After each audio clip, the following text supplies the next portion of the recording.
Today I'm going to show you how to cook Cuban picadillo. There's a Mexican version, there's a Spanish version, there's South American versions, but this is in my opinion, the best version for us gringos. So what you're going to need for two people, start out with you can do a frying pan or a deep frying pan like this. Olive oil, this is for two people, so this is a pound and a half of ground beef, white onion, green peppers, 2 handfuls of green Spanish olives. I like raisins. This is a huge contention with a lot of people. A lot of people don't add the raisins. I like the raisins. So that's what we're gonna do. A thing of cumin. This is tomato sauce and tomato paste. So what I've done, I've used half the green pepper, and we're gonna dice this up into pretty fine pieces. So that's about the size you want, give or take. I used about half the pepper for two people. Now the onion. I used about 1/3 of a white onion and cut the pieces the same size as the green pepper. So that's about what you want. Maybe a handful. That's about it.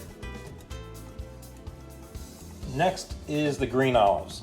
So what you're gonna wanna do is cut them either in half, quarter, or you can leave them whole like this. It depends on what you like. So I'd say maybe 2 handfuls, give or take.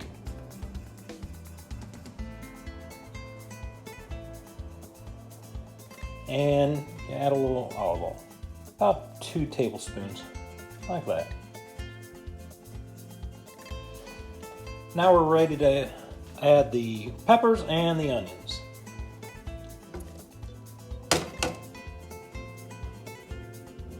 What we're going to do, we're going to stir this around until the onions, we know what it's done, the onions kind of become like translucent or kind of see through them. And I go by smell and texture more than time and everything else. So I'm all nice and soaked into the olive oil, and sit back and watch them do their thing.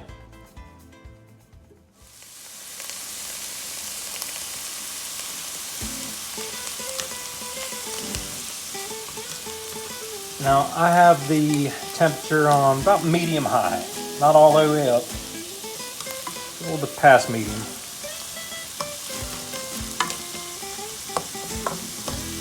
And you can turn it up on high if you like your onions a little crispy, or your peppers crispy. You can definitely turn it up high.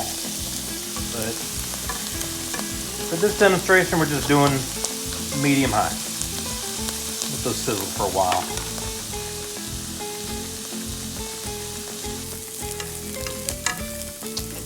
All right, we're about ready with the onions and the peppers. You see the little, got some brown spots on there. That's a good thing. They're pretty translucent. The peppers are turned like a light colored green. So that's when we are ready for the meat.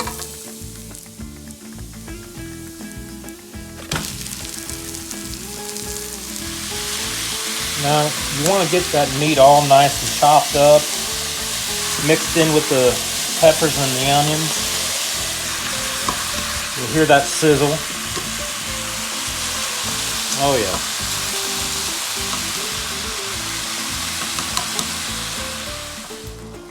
After you get everything all nice and chopped up, you're going to want to add a little bit, not too much, but a little bit of tomato sauce. Start out with a little goes a long way. It's a small can. I probably added maybe, I'd say, 1/5 of that can right there. That's about it. You stir that in there. Next, we're going to do tomato paste. And tomato paste kind of binds everything together a little bit differently than the sauce, but it's equally as important. We'll do that now. I don't use the entire can of anything. Maybe, let's say a spoonful. And we'll we'll start with that. Very good. And you mix it around some. You see how it binds the meat.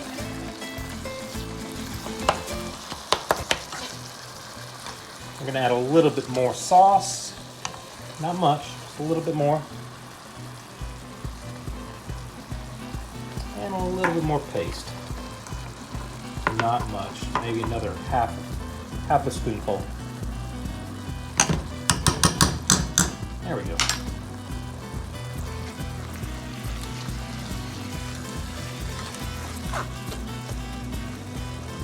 What we're going to add now is a dash of cumin.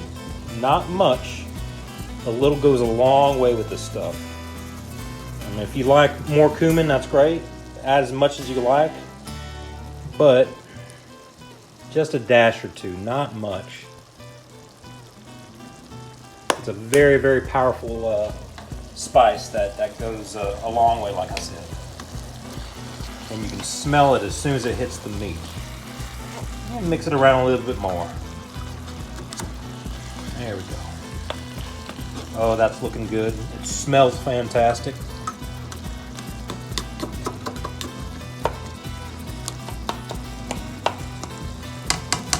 And we're gonna put a lid on it just for a few minutes. There we go.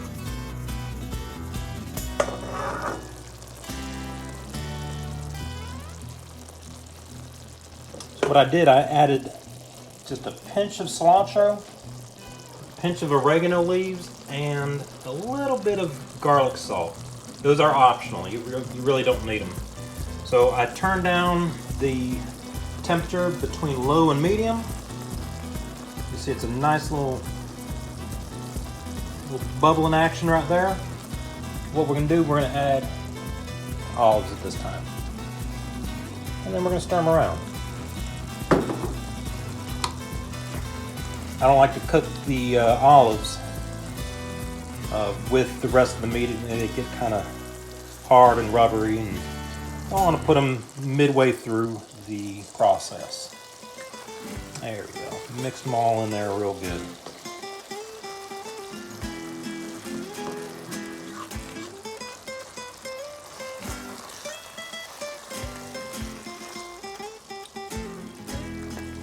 After about 3 minutes adding the olives, what we want to do is put it on simmer. Put it on a low setting. Let all the juices and the spices and all the other good stuff in there kind of bind together, and just give it about maybe, I'd say another 7 minutes, 7 to 10 minutes. And I'll let it all do its thing, and we'll be ready for the secret recipe right after this. Oh, and close the lid too. 7 minutes.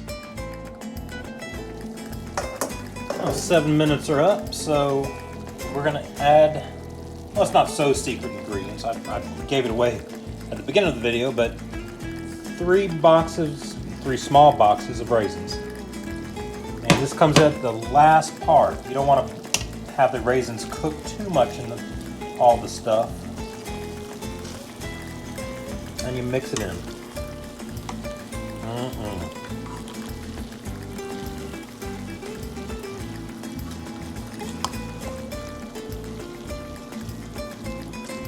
And you let it simmer for another 2 or 3 minutes, and we'll be good to go.